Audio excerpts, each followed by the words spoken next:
आइए जानते हैं आज के कुछ प्रमुख अंतर्राष्ट्रीय खबरों को। पहले एक नजर आज की हेडलाइंस पर। एंटी गवर्नमेंट पोस्ट धर्म पर टिप्पणी और इतिहास लिखने की बात। सागर ने दिल्ली आने से पहले मां से कहा कुछ बड़ा करके लौटूंगा।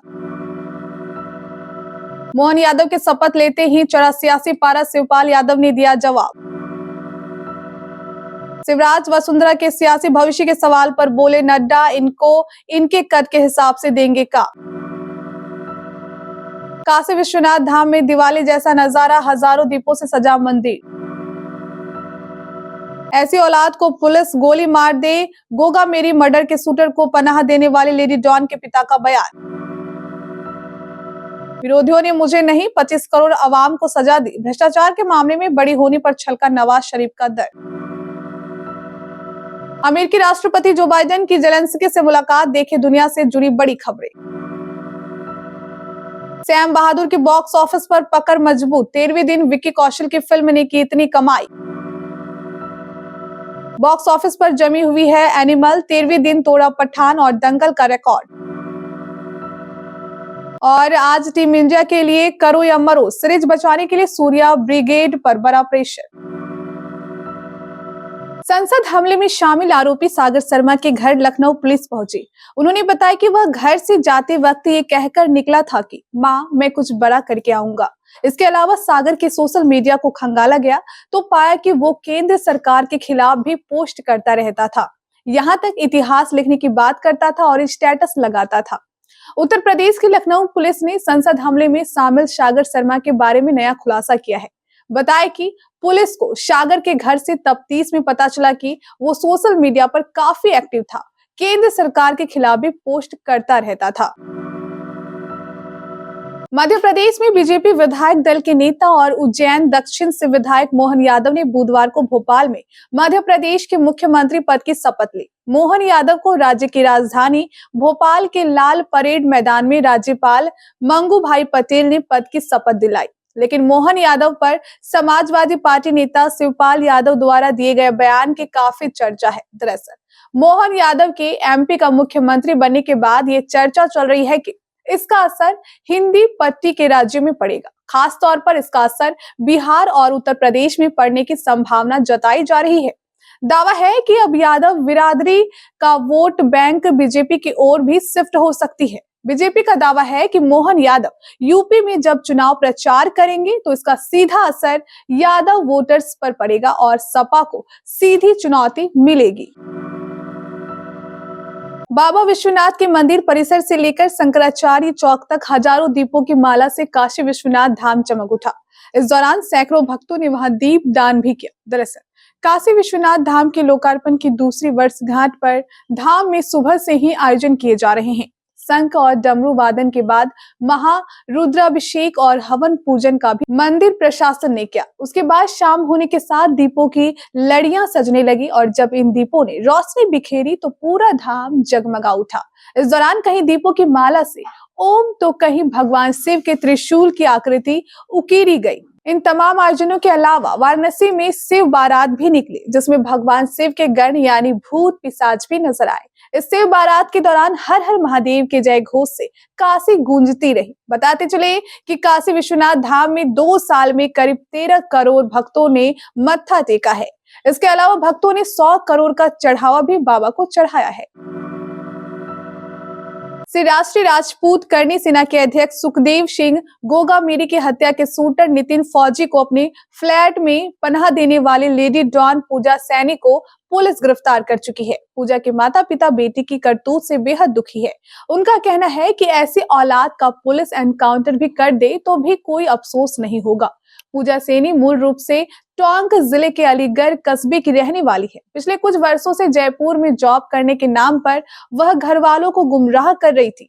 पूजा अपने तथाकथित पति हिस्ट्री सीटर महेंद्र मेघवाल उर्फ समीर के साथ जयपुर में जगतपुरा की इनकम टैक्स कॉलोनी में रह रही थी। पूजा और महेंद्र ने सुखदेव सिंह गोगा मेरी की हत्या के आरोपी नितिन फौजी को 1 हफ्ते तक अपने फ्लैट में शरण दी थी। पुलिस को जांच के दौरान पूजा व महेंद्र के फ्लैट से एक AK-47 की तस्वीर भी मिली है, जिसके आधार पर माना जा रहा है कि वह राजू ठेहट को मारने के लिए लाई गई थी। पूजा की गिरफ्तारी के बाद जब उसके परिजनों को पूरे मामले का पता चला तो वह बेटी की करतूतों से बेहद दुखी नजर आए। पाकिस्तान के पूर्व प्रधानमंत्री नवाज शरीफ ने बुधवार को अपने खिलाफ भ्रष्टाचार के मामलों को खोखला करार दिया। उन्होंने कहा कि जब उन्हें 2018 में जेल भेजा गया था तो ये देश के 25 करोड़ लोगों को सजा देने जैसा था। पाकिस्तान मुस्लिम लीग नवाज के 73 वर्षीय सुप्रीमो ने भ्रष्टाचार के एक बड़े मामले में बरी होने के एक दिन बाद यह टिप्पणी की। इस्लामाबाद उच्च न्यायालय ने मंगलवार को अल अजीजिया स्टील मिल भ्रष्टाचार मामले में शरीफ को बरी कर दिया। इसके साथ ही नवाज शरीफ के रिकॉर्ड चौथी बार प्रधानमंत्री बनने की राह में आखिरी कानूनी बाधा दूर हो गई। भ्रष्टाचार निरोधक अदालत ने दिसंबर 2018 में नवाज शरीफ को 7 साल की जेल की सजा सुनाई थी और भारी जुर्माना लगाया था। तब वह अदालत में ये साबित करने में विफल रहे थे कि 2001 में सऊदी अरब में उनके पिता द्वारा स्थापित स्टील मिल से उनका कोई लेना देना नहीं था। अमेरिकी राष्ट्रपति जो बाइडेन और उनके यूक्रेनी समकक्ष जेलेंस्की ने अमेरिकी राष्ट्रपति जो बाइडेन से मुलाकात करेंगे। बाइडेन ने अपने यूक्रेनी समकक्ष जेलेंस्की व्हाइट हाउस में आमंत्रित किया था। बैठक के दौरान दोनों नेता यूक्रेन की ऊर्जा जरूरतों और कीव के लिए अमेरिका के निरंतर समर्थन के महत्व पर चर्चा करेंगे। विकी कौशल की सैम बहादुर बॉक्स ऑफिस पर रणबीर कपूर के एनिमल के उत्पाद के बीच अपनी पकड़ मजबूत बनाए हुए है। ये फिल्म रिलीज के 12 दिनों के भीतर भारतीय बॉक्स ऑफिस पर 60 करोड़ रुपए का आंकड़ा पार करने में सफल रही है। चलिए यहाँ जानते हैं सैम बहादुर ने रिलीज के 13वें दिन कितना कलेक्शन किया है। सैम बहादुर सिनेमाघरों में 1 दिसंबर को रिलीज हुई थी। विकी कौशल के इस फिल्म को रणबीर कपूर की एनिमल से पहले दिन से मुकाबला करना पड़ रहा है। जहां एनिमल बॉक्स ऑफिस पर धुआंधार कलेक्शन कर रही है तो वहीं सैम बहादुर भी धीमी रफ्तार से आगे बढ़ रही है। कमाई की बात करें तो सैम बहादुर ने रिलीज के दूसरे दिन मंगलवार यानी 12वें दिन 2.45 करोड़ की कमाई की थी, तो वहीं अब फिल्म की रिलीज के 13वें दिन यानी दूसरे बुधवार की कमाई के शुरुआती आंकड़े भी आ गए हैं।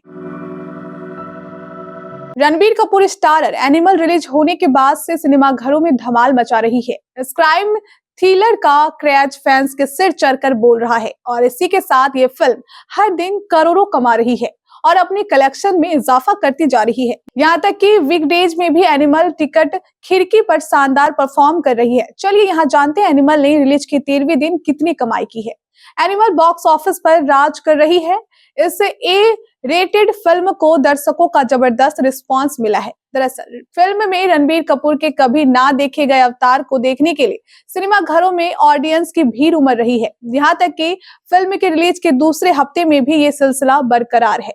इसी के साथ एनिमल का केस रजिस्टर भी करोड़ों के आंकड़े से बढ़ता जा रहा है। फिल्म ने रिलीज के 12वें दिन यानी सेकेंड मंगलवार को 12.72 करोड़ का कलेक्शन किया था। वहीं अब फिल्म के रिलीज के 13वें दिन की कमाई के शुरुआती आंकड़े आ गए हैं। दक्षिण अफ्रीका के खिलाफ सीरीज का तीसरा और आखिरी T20 मुकाबला आज 14 दिसंबर को खेला जाएगा। सीरीज में बराबरी के लिए टीम इंडिया को ये मैच जीतना ही होगा। इसके लिए भारतीय गेंदबाजों को अपने प्रदर्शन में काफी सुधार करना होगा। जाहिर है चयनकर्ताओं की नजरें अगले साल इस प्रारूप के वर्ल्ड कप के लिए यही संयोजन तलाशने पर भी लगी है। ये मैच भारतीय समयानुसार रात 8:30 बजे शुरू होगा। गैक बेरहा में दूसरे T20 में टीम ने गंवाया और अब सीरीज बचाने के लिए उसे अब उम्दा प्रदर्शन करना होगा। T20 विश्व कप से पहले भारत को अब सिर्फ 4 T20 मैच खेलने हैं और चयनकर्ताओं का ध्यान खींचने के लिए अब उनके पास ज्यादा मौके नहीं है।